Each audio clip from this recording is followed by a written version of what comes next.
conocen este nuevo video, deseamos que les haya ido muy bien en el desarrollo de las actividades propuestas para los dos podcasts anteriores, porque el día de hoy vamos a retomar dos grandes momentos históricos de la literatura, que seguramente ustedes encontraron durante sus investigaciones: el boom latinoamericano y la generación del 98. El boom latinoamericano, como su nombre lo indica, fue un momento prolífero para las letras latinoamericanas que aconteció entre las décadas de 1960 y 1970, pues influenciados por movimientos de vanguardia del siglo XX, los autores de esta época produjeron gran cantidad de obras que se distribuyeron por el resto del mundo y que desafiaron las convenciones literarias a través del lenguaje inapropiado, la creación de nuevos términos, la alteración de las líneas temporales dentro de las historias, etc. Recordemos que desde finales de la década de 1950 empezaba ya a gestarse lo que conocemos como la Guerra Fría, y en Latinoamérica se extendían ya las maniobras de Estados Unidos por mantener a raya los movimientos de izquierda. Las maniobras se intensificaron después de que aconteciera la Revolución Cubana en 1959, pues se temía que esta revolución podría ser el punto de partida de otras revoluciones en los países del sur. Sin embargo, en algunos de estos países se instauraron gobiernos dictatoriales que dieron paso a un común sentimiento de rebeldía en toda Latinoamérica. Durante la década de 1960, la influencia que tenía los Estados Unidos sobre los gobiernos represivos se hacía muy evidente, lo que dio pie a la formación de grupos sociales que comprendían los efectos que tenían estas clases de gobierno sobre las sociedades de las familias latinoamericanas.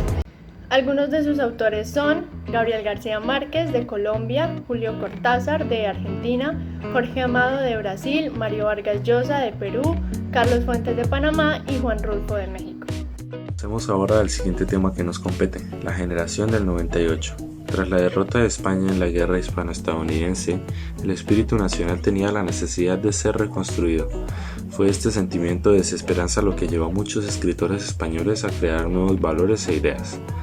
Teniendo en cuenta lo anterior, podemos inferir acertadamente que una de las principales características de la literatura de la época es la necesidad de recuperar el legado español y de volver a ocupar su lugar dentro del mundo. Además, teniendo en cuenta lo anterior, era natural que los escritores se inclinaran por emplear un lenguaje simple, asequible a todos los niveles de la sociedad. Pese a la simplicidad del lenguaje, escritores como Miguel de Unamuno trabajaron para transmitir conceptos filosóficos complejos dentro de la literatura y de esta manera culturizar a la sociedad. La situación que atravesaba el país no era sencilla, pero fue el sustrato en el que crecería la creatividad y la imaginación de los artistas. Algunas características de este movimiento son el nacionalismo, la sencillez del lenguaje para priorizar el contenido sobre la forma, ideologías políticas de izquierda y espíritu existencialista. Los autores representantes de la época son Miguel de Unamuno, Azorín, Pío Baroja, Antonio Machado y Ricardo Baroja. Algunas características de este movimiento son el nacionalismo, la sencillez en el lenguaje para priorizar el contenido sobre la forma, ideologías políticas de izquierda y espíritu existencialista. Los autores representativos de esta época son Miguel de Unamuno, Azorín, Pío Baroja, Antonio Machado y Ricardo Baroja.